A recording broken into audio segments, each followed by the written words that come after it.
O, after Plato, his student Aristotle comes along and he looks at all this work and basically says, this is great, but it's all a bit static.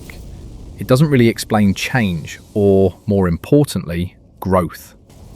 And for Aristotle, who was like a biologist at heart, growth was everything.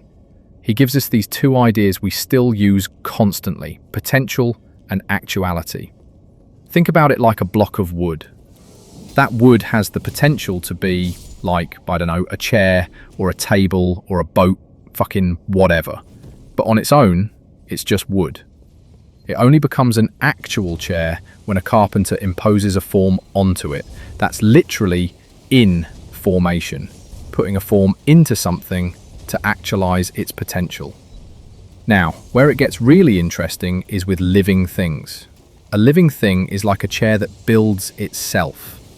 It takes in food, that's potential, and its own internal code, its DNA, informs that material and turns it into, well, more of itself.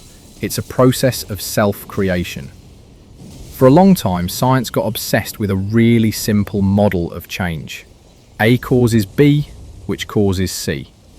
Like billiard balls hitting each other. The problem, like the philosopher Kant pointed out, is that this totally breaks down with living things.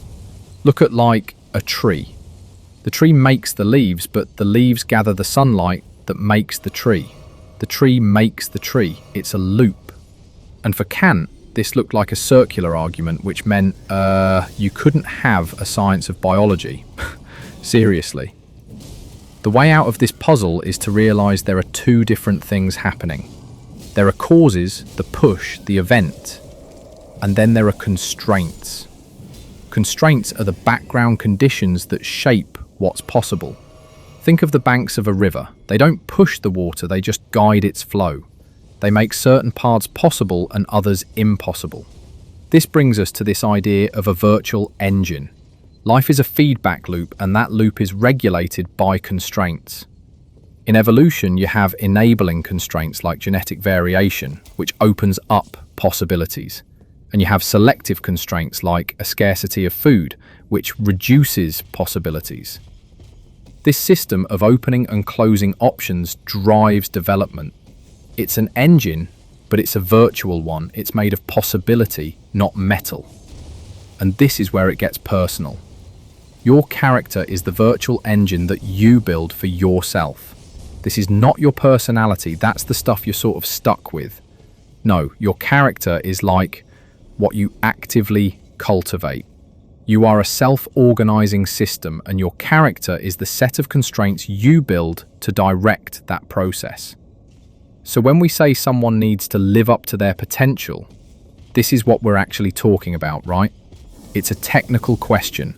Have you built an engine for yourself that can turn your latent potential into something actual? And that damn feeling, you know it. The one where you know you should do the right thing. Go to the gym, write the essay, fucking whatever. But you just don't. The Greeks had a word for it. Akrasia. Aristotle's point is that the problem isn't your belief. You know what to do. Your beliefs are fine. The problem is your character. The engine is weak, or it's misaligned, or I don't know, you know what I mean. You haven't trained the skills and sensitivities that make the right action the most likely outcome. You haven't built the engine right. Not yet, anyway.